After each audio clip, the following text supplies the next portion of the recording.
Ну, ковид никуда не отступает, и он, к сожалению, вот, не зависит от того, как он, так сказать, да, какие цифры в том или ином регионе, благополучном ли, неблагополучном ли. Вот сейчас вновь осторожные прогнозы ждем. Омикрон, вероятнее всего. И понятно, что нагрузка на врачей не убавится. Какие меры дополнительные, если они планируются, анонсируются, в поддержке врачей у нас в республике будут реализованы? Первое, я, знаете, хотел сказать первое, что из позитивного. Ну, по крайней мере, ситуация наша эпидемиологическая такова, что нам не нужно предпринимать более каких-то ограничительных мер. Более того, наверное, после новогодних праздников мы будем смотреть за ситуацией, потому что она очень, очень быстро меняется. Иногда, знаете, за неделю менялась ситуация. Вот. Что касается врачей, вы знаете, что президент вот буквально вчера-позавчера принял ряд решений по поддержке врачей. Во-первых, врачи, работающие в ковидных госпиталях, будут продолжать получать те доплаты существенные, и в 2022 году, что важно, врачи это ждали. На выходные дни, вы знаете, в двойном объеме и так далее. Плюс все наши меры поддержки, которые есть, я ни одну меру поддержки не убирал в плане там, поддержки врачей, возвращения врачей в наши муниципальные районы и так далее. Я, знаете, еще поддержка врачей, ведь она заключается в чем, на мой взгляд? В создании условий для них.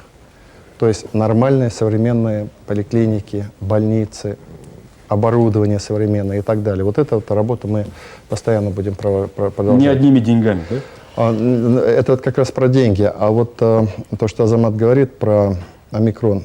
Ну, это же в мировом масштабе проблема. Это в мировом масштабе проблема. Но вы знаете, вот меня начинает пугать, когда начинает появляться очень противоречивая информация, то, как действует омикрон. С одной стороны, вроде все говорят ничего, а с другой стороны, некоторые страны в Западной Европе уже там по 3 недели в локдауне находятся. Поэтому, безусловно, это к нам прилетит, оно уже прилетело. Омикрон уже в России есть. Мы не зафиксировали на данный момент в нашей республике, но, безусловно, придет. Безусловно.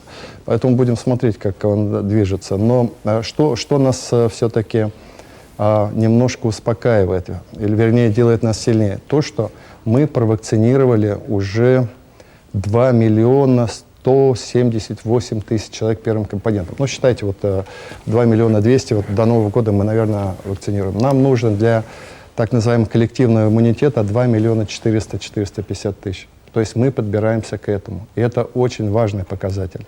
Важно также и то, что количество людей, которые ревакцинируются, тоже растет. Каждый день у меня доклад. На данный момент уже 200 с лишним тысяч вакцинированных ревакцинировались. Вот ваш покорный слуга, я уже говорил, я 4 раза вакцинировался. Каждый же свою философию борьбы выдирает и жизни. Я вот для себя сказал, я так не хочу болеть, потому что я знаю последствия. Я хочу еще, я каждый раз говорю, у меня такой дома, значит, мотивация, у меня совсем маленькие дети, я должен все-таки быть здоровым. А болезнь, она очень сильно бьет по здоровью, она потом догоняет. Вот это вот плохо. Это моя маленькая реклама и пропаганда. Немножко инсайда. Под бой курантов мы не получим каких-нибудь новых ограничительных мер? Нет у вас проекта указа на столе, который ждет свое подписание в качестве подарка в кавычках к Новому году? Нет, ничего такого нет. Но подчеркиваю, что вот загадывать, как это пойдет, мы не будем. Хотя, подчеркиваю, уже есть ряд вещей, ряд обстоятельств, которые нам позволяют быть уверены. Но опять вспомним 19-й год. Ой, 20-й год. Мы же в 2020 году думали, это самый тяжелый год. И говорили, вот черная полоса. А в 2021 году мы на это сказали, это была белая полоса. Потому что количество коек, количество людей, которых мы потеряли, которые умерли просто от этого, больше оказалось. Вот вы сказали, немножко осталось вакцинировать, но это сейчас будет самый сложный этап вакцинации, потому что среди этих людей очень много так называемых антиваксеров. И непонятна природа их поведения. Да, это отдельная тема, но конечно, у меня вопрос такой. Скажите, у вас в ближайшем окружении, среди друзей, может быть, в семье, есть антиваксеры? Вот честно скажите. В семье нет, конечно. У меня семья так устроена, они прям вот за меня. Мне кажется, я бы сказал, надо, они пойдут. Вот я, знаете как, во-первых, вот эти люди, вот давайте их не будем обижать. Совсем они не антиваксеры. Антиваксеры, ну, каждый вкладывает понятие, кто такой антиваксер. Антиваксер, в моем понимании, это человек, я считаю, глубоко, ладно, не буду оскорблять, человек, который на теме вакцинации решил похайповать. Вот и все.